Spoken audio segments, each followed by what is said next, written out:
양자 컴퓨팅은 현대 기술의 놀라운 진보로 떠오르고 있는 분야입니다. 이 장에서는 양자 컴퓨팅의 기초에 대해 쉽고 구체적으로 알아보겠습니다.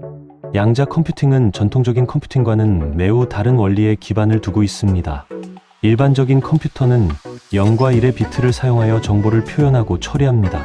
하지만 양자 컴퓨터는 양자 비트 또는 큐비트를 사용하여 정보를 저장하고 처리합니다. 큐비트는 양자 상태를 나타내는데 이는 0과 1의 일반적인 이진 상태가 아닙니다. 양자 상태는 양자역학의 원리에 따라 여러 가지 값을 동시에 가질 수 있습니다. 이는 양자 컴퓨터가 병렬 계산을 동시에 수행할 수 있는 이유입니다.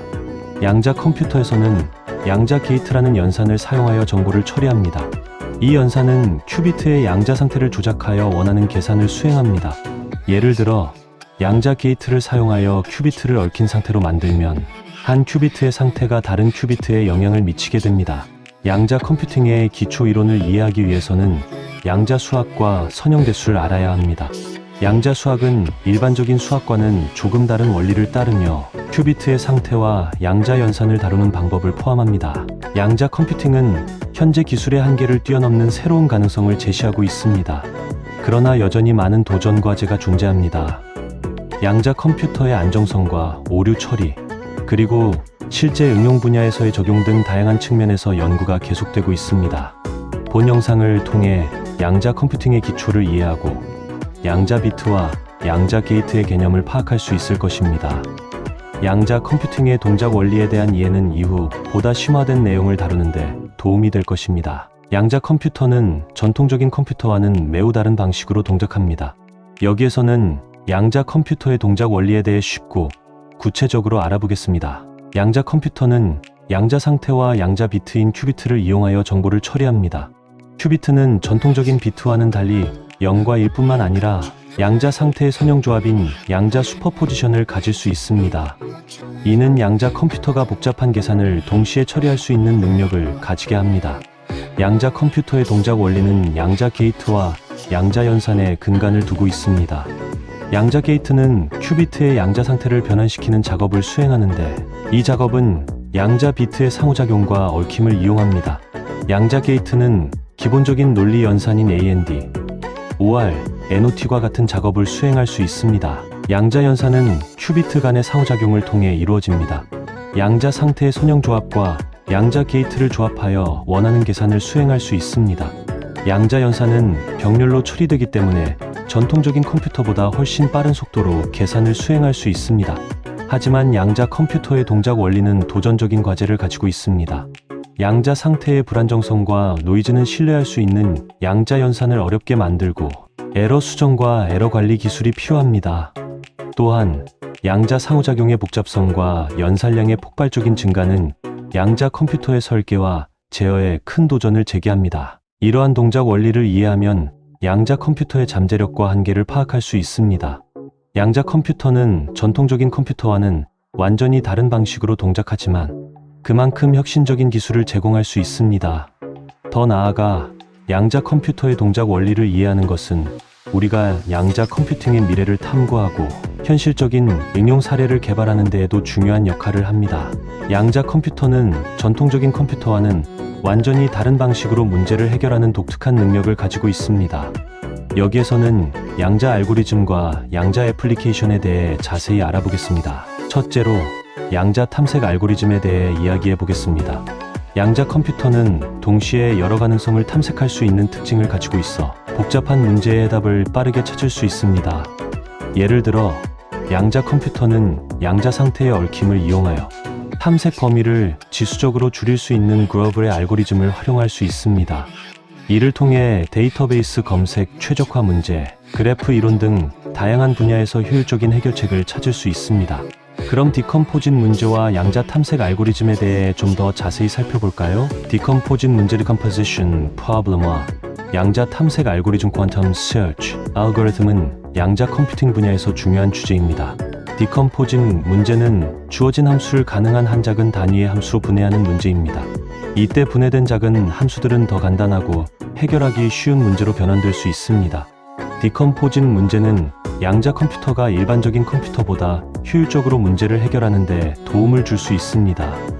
양자 알고리즘 중 일부는 디컴포짓 문제를 해결하기 위해 설계되었습니다. 양자 탐색 알고리즘은 디컴포짓 문제를 해결하기 위한 알고리즘 중 하나입니다. 이 알고리즘은 주어진 데이터 집합에서 특정한 항목을 빠르게 찾아내는 데 사용됩니다. 일반적인 컴퓨터의 경우 데이터 집합을 순차적으로 탐색해야 하지만 양자 탐색 알고리즘은 양자 상태의 얽힘과 양자 게이트 연산을 이용하여 빠르게 탐색할 수 있습니다. 양자 탐색 알고리즘은 특히 크기가 큰 데이터 집합에서 효과적으로 동작하며 전통적인 컴퓨터보다 훨씬 빠른 속도로 원하는 항목을 찾을 수 있습니다. 양자 탐색 알고리즘의 가장 유명한 예는 그로버 알고리즘 그로버스 알고리즘입니다. 이 알고리즘은 인계의 항목 중에서 특정한 항목을 탐색하는데 필요한 시간을 어로우튼으로 크게 감소시킵니다. 전통적인 컴퓨터에서는 이러한 탐색에 왕의 시간이 소요되므로 양자 탐색 알고리즘은 지수적인 속도 향상을 제공합니다. 양자 탐색 알고리즘은 디컴포짓 문제를 효과적으로 해결하기 위한 강력한 도구로 사용될 수 있으며 데이터베이스 검색, 최적화 문제, 암호 해독 등 다양한 응용 분야에서 활용될 수 있습니다. 둘째로 양자 암호화에 대해 알아보겠습니다. 양자 컴퓨터는 전통적인 암호화 방식과는 다른 독특한 특성을 가지고 있습니다. 양자 키 분대 및 양자 암호 통신 프로토콜을 활용하여 양자 암호화는 정보의 안전한 전달과 보안 통신을 제공할 수 있습니다. 이는 암호학 분야에서 혁신적인 발전을 이끌고 있으며 보안 분야에서의 응용 가능성이 크게 기대됩니다. 그럼 양자 복사 알고리즘과 양자 암호화에 대해 구체적으로 알아보겠습니다. 양자 복사 알고리즘 퀀텀 커피잉 알고리즘은 양자 컴퓨팅 분야에서의 중요한 주제 중 하나입니다. 일반적으로 양자 상태는 복사가 불가능한 특성을 가지고 있어 양자 상태를 정확하게 복제하는 것은 어려운 문제입니다. 하지만 양자 복사 알고리즘은 양자 상태를 가능한 한 정확하게 복제하는 방법을 제시합니다. 양자 복사 알고리즘은 양자 비트를 복제하는 과정에서 양자 상태의 정보를 최대한 보존하려고 합니다. 이를 위해 양자 암호화와 관련된 개념인 양자 암호키 퀀텀 키를 사용합니다. 양자 암호키는 양자 상태의 특정한 속성을 이용하여 정보를 암호화하고 이를 통해 복제된 양자 상태가 원래의 양자 상태와 최대한 일치하도록 만듭니다. 양자 복사 알고리즘은 정보를 복제하는 데 있어서 양자 불확정성, 원리 퀀텀 uncertainty principle를 이용합니다. 이 원리는 양자 상태의 정확한 복제가 불가능하다는 것을 의미합니다.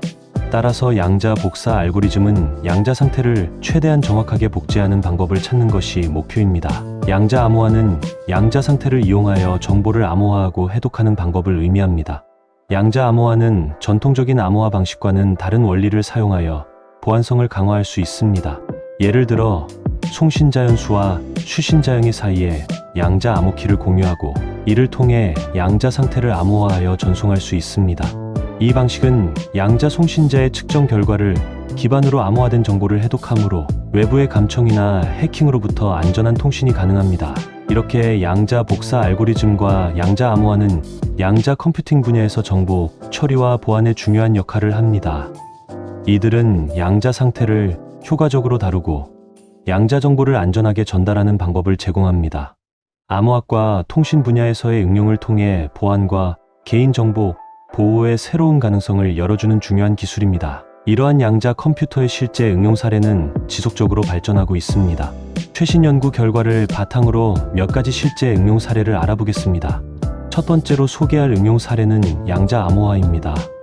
양자 컴퓨터는 양자역학의 특성을 이용하여 기존의 암호화 방법보다 훨씬 강력한 암호화 기술을 제공할 수 있습니다. 양자 키 분배와 양자 암호 통신은 정보 보안 분야에서 주요 응용 사례 중 하나입니다. 이러한 기술은 데이터 보호와 개인정보 보안에 큰 도움을 줄 수 있습니다. 두 번째로는 양자 최적화입니다. 양자 컴퓨터는 복잡한 최적화 문제를 해결하는 데 사용될 수 있습니다. 양자 알고리즘을 적용하여 제조, 물류, 교통 등의 분야에서 최적화 문제를 효율적으로 해결할 수 있습니다. 이를 통해 자원 사용을 최적화하고 비용을 절감할 수 있으며 현실 세계에서 발생하는 복잡한 문제에 대한 해결책을 찾을 수 있습니다. 세 번째로는 양자 머신러닝입니다. 양자 컴퓨터는 기계학습 및 인공지능 분야에서도 유망한 응용 사례를 제공합니다. 양자 알고리즘을 사용하여 복잡한 패턴 인식, 데이터 분류, 최적화 모델링 등의 작업을 수행할 수 있습니다. 이를 통해 더 정확하고 효율적인 예측 모델을 개발하고 현실 세계의 복잡한 데이터 문제에 대한 해결책을 찾을 수 있습니다. 네 번째로는 양자 시뮬레이션입니다. 양자 시뮬레이션은 양자 시스템의 특성을 모델링하고 시뮬레이션 하는 데 사용됩니다. 양자 컴퓨터를 사용하여 물질과 물리적 시스템의 동작을 더 잘 이해하고 예측할 수 있습니다. 이를 통해 새로운 물질의 특성을 연구하고 신규 소재의 설계와 개발에 도움을 줄 수 있습니다. 또한 앞서 양자 중력 편에 소개해드린 대로 우리 우주 자체를 시뮬레이션 할 수 있을지도 모릅니다. 마지막으로 양자 화학을 소개하겠습니다. 양자 컴퓨터는 분자 구조, 화학 반응 및 물질 속성과 같은 화학적 문제를 다루는 데도 활용될 수 있습니다. 양자 알고리즘을 사용하여 새로운 약물 개발, 반응, 최적화 및 에너지, 저장 재료 설계와 같은 분야에서 중요한 역할을 할 수 있습니다. 이러한 실제 응용 사례들은 양자 컴퓨터의 발전과 함께 지속적으로 연구되고 개발되고 있습니다. 양자 컴퓨팅 기술의 진보는 다양한 분야에서 혁신적인 변화를 가져올 수 있을 것으로 기대됩니다. 우리는 더 많은 혁신적인 양자 컴퓨터 응용 사례들이 나타나기를 기대하며 이를 통해 현실 세계의 다양한 문제들을 해결할 수 있는 가능성을 열어가고자 합니다. 이렇게 양자 컴퓨터는 비록 초기 기술이긴 하지만 많은 가능성을 내포하고 있습니다. 다음 시간에는 이러한 양자 컴퓨터의 상용화에 장벽이 되고 있는 양자 오류 수정과 에러 관리, 현재 양자 컴퓨터의 연구 및 산업 동향과 그 미래에 대해서도 살펴보도록 하겠습니다. 시청해 주셔서 감사합니다.